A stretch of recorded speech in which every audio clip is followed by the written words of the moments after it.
Camerounaises, Camerounais, mes chers compatriotes, je ne m'adresse pas habituellement à vous à la veille de notre fête nationale. Elle est traditionnellement l'occasion de célébrer dans la joie notre unité nationale ainsi que les valeurs de notre République et de notre démocratie. Aujourd'hui, le contexte est différent. Comme la plupart des pays du monde, le Cameroun est atteint par le Covid-19. Notre système de santé est mobilisé pour combattre cette grave maladie. Diverses dispositions annoncées par le Premier ministre ont été prises pour freiner la propagation. Il est impératif que les consignes qui ont été données, port de masque, distanciation physique, lavage fréquent des mains, soient scrupuleusement respectées. Il y va de la santé de tous et de chacun. Dans ces conditions, il n'était pas possible que les festivités qui marquent notre fête nationale soient maintenues, en raison des rassemblements que cela implique. Ce n'est évidemment pas de gaieté de cœur que j'ai dû prendre cette décision. Mais ma préoccupation principale étant la protection de la santé de mes compatriotes, il n'y avait pas d'hésitation possible. La plupart d'entre vous ont bien compris que devant le danger sournois que représente le Covid-19, il convenait de mettre de côté les querelles politiciennes et de présenter un front commun. Certains dirigeants politiques qui n'appartiennent pas à la majorité gouvernementale se sont exprimés dans ce sens. Je les en remercie.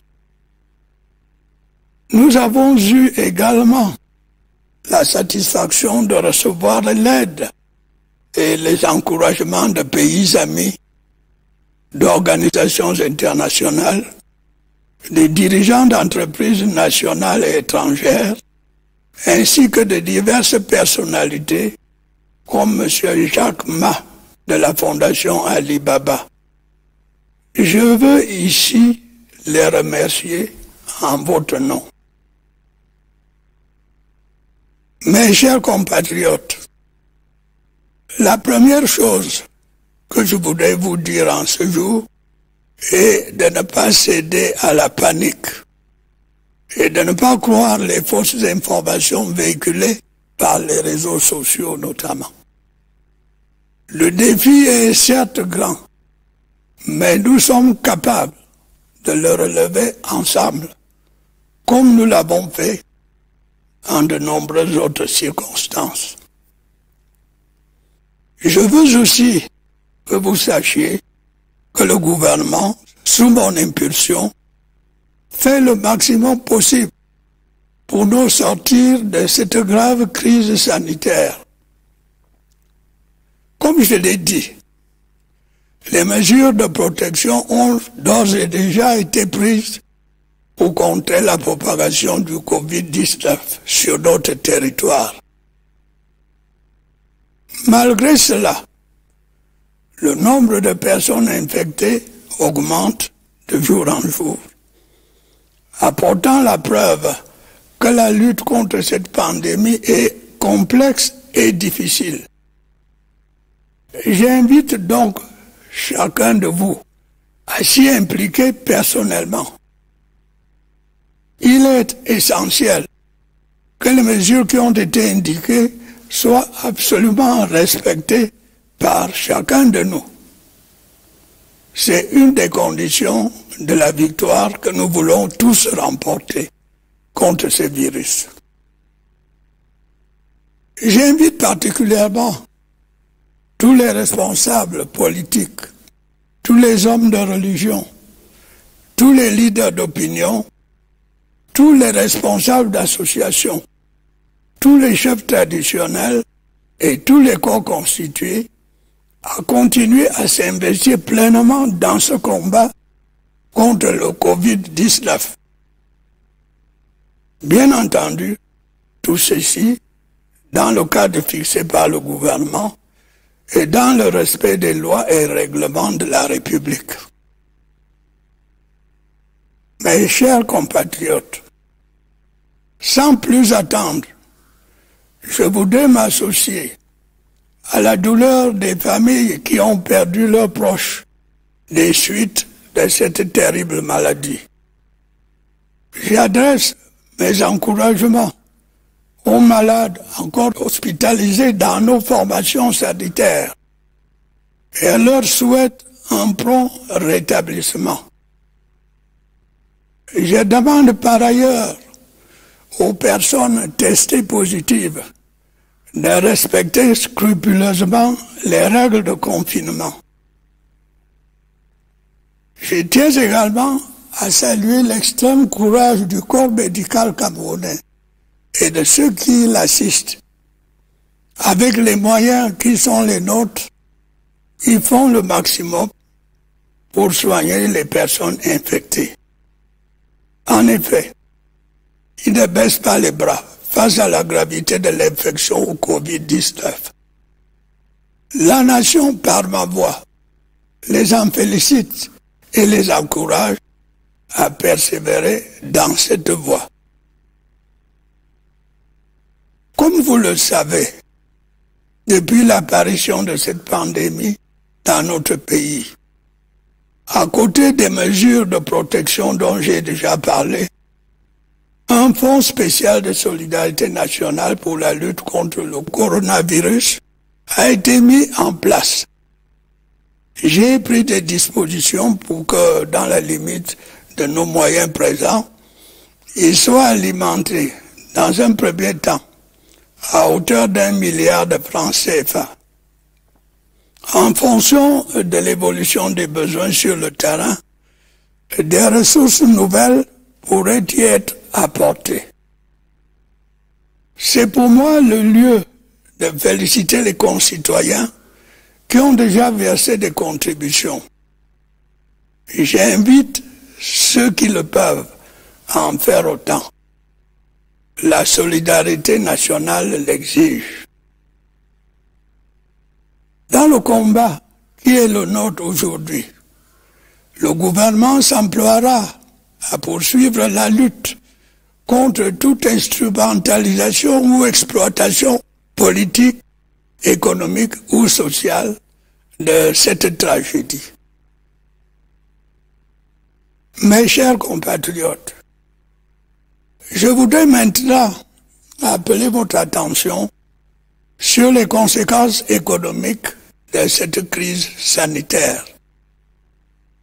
Nous nous trouvons aujourd'hui en face de nouveaux défis liés à la forte baisse des places boursières, à la chute des cours des matières premières et à un fort ralentissement imprévu de nos échanges commerciaux. La pandémie du coronavirus a donc un impact négatif sur l'économie mondiale ainsi que sur la nôtre. Il nous faudra bien sûr retrouver plus tard le chemin de la croissance tout en veillant à ce que pendant cette période d'incertitude et de difficulté, les emplois soient préservés dans la mesure du possible. J'invite le gouvernement à continuer à se mobiliser comme il l'a fait depuis le début de cette crise sanitaire. Dans un contexte social inédit, il devra en particulier se montrer ingénieux et inventif pour maintenir nos équilibres financiers, contenir le taux d'inflation, assurer la continuité du service public, notamment dans le secteur éducatif, et réguler l'activité économique de manière à sauvegarder la stabilité et la paix sociale. Sur le plan sanitaire, malgré la progression des cas détectés positifs au coronavirus, la situation reste maîtrisable. Nous n'épargnerons donc aucun effort pour limiter la propagation du virus et réduire le taux de mortalité induit par cette pandémie. La crise sanitaire mondiale due au coronavirus va sans doute provoquer un tournant dans le fonctionnement de notre société. Elle exige dès à présent de poursuivre le renforcement de nos structures sanitaires, de densifier notre offre de soins et surtout de remettre à jour certains de nos projets et programmes de développement. D'autre part, devant l'épreuve, notre système de santé devra se montrer encore plus efficace. Les autres pathologies qui affectent tout autant les Camerounais ne doivent pas être négligées. Il doit en être de même du programme habituel de vaccination. C'est pourquoi des centres spécialisés de prise en charge des malades du Covid-19 ont été aménagés à Yaoundé et à Douala. D'autres sont en voie de l'être dans les chefs-lieux de région et de département. Mes chers compatriotes, avant de conclure, j'estime nécessaire de revenir quelques instants sur les mesures de protection mises en œuvre pour enrayer la propagation du coronavirus. La plupart sont déjà appliquées et contribuent certainement à ralentir la diffusion de la pandémie. Mais, en considération de l'évolution de la situation sanitaire et des effets du Covid-19 sur notre vie économique et sociale, un certain réajustement devenait indispensable. J'ai alors instruit le Premier ministre, qui s'était déjà exprimé à 2 reprises sur ce sujet, de reprendre la parole pour annoncer de nouvelles mesures et en adapter d'autres déjà en application. Ce qu'il a fait le 30 avril avec toute la clarté nécessaire. Sans revenir sur le détail des 19 mesures édictées à la fin du mois dernier, je voudrais en préciser l'esprit. Il s'agissait essentiellement d'atténuer l'impact de la pandémie sur l'économie nationale et sur la vie des ménages les plus fragiles. En tirant les leçons encourageantes de notre stratégie de riposte contre le Covid-19, il a été possible de prendre des mesures d'assouplissement et de soutien au bénéfice des secteurs économiques concernés et des personnes les plus touchées par la pandémie. Ces mesures visent notamment à faciliter la vie sociale et les déplacements des individus, à suspendre le versement de certains impôts, taxes et cotisations, à soutenir les entreprises en difficulté et à relever le niveau des allocations familiales et de certaines pensions. Il va de soi que ces assouplissements ne nous dispensent pas d'observer les gestes barrières visant à limiter la propagation de la pandémie, et en particulier le port du masque dans l'espace public, ainsi que l'interdiction des rassemblements. Je demande donc aux aux Camerounaises et aux Camerounais de faire confiance au pouvoir public.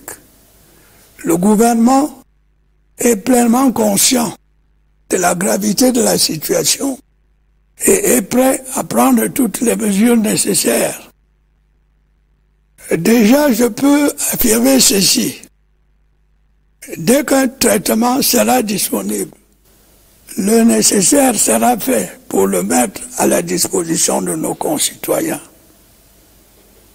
Avant cela, le port du masque dans l'espace public restera obligatoire jusqu'à nouvel ordre. À cet effet, l'industrie locale doit continuer à s'investir dans la fabrication des masques et des gels hydroalcooliques, dans le strict respect des normes prescrites par le gouvernement et l'OMS. Je sais pouvoir compter, une fois de plus, sur votre patriotisme, votre sens des responsabilités et votre courage, pour qu'ensemble, nous parvenions à vaincre ce fléau qui touche la planète entière. Dans ce cadre, évitons de stigmatiser ceux qui sont atteints par la maladie. Chacun doit se sentir concerné et apporter sa contribution au combat contre la propagation de ce virus. N'oublions pas que la négligence d'une seule personne peut nuire gravement à l'ensemble de la communauté. Ne baissons donc pas la garde. Camerounaises, Camerounais, mes chers compatriotes, vous l'aurez compris, il nous faudra beaucoup d'efforts pour mener la lutte contre le Covid-19, qui peut devenir une menace à la stabilité de nos États. Dans cette période difficile, nous devons rester un peuple uni, solidaire et discipliné. J'en appelle donc à une sorte d'union sacrée de toutes les forces vives de la nation pour combattre la pandémie du coronavirus. Je salue à ce propos une nouvelle fois l'attitude de la quasi-totalité des dirigeants politiques et des autorités religieuses qui ont accepté de se joindre à ce combat national. J'encourage également tous les efforts visant à mettre au point un traitement endogène du Covid-19. Consacrons toutes nos énergies à la lutte contre cet ennemi commun. Vive la République, vive le Cameroun.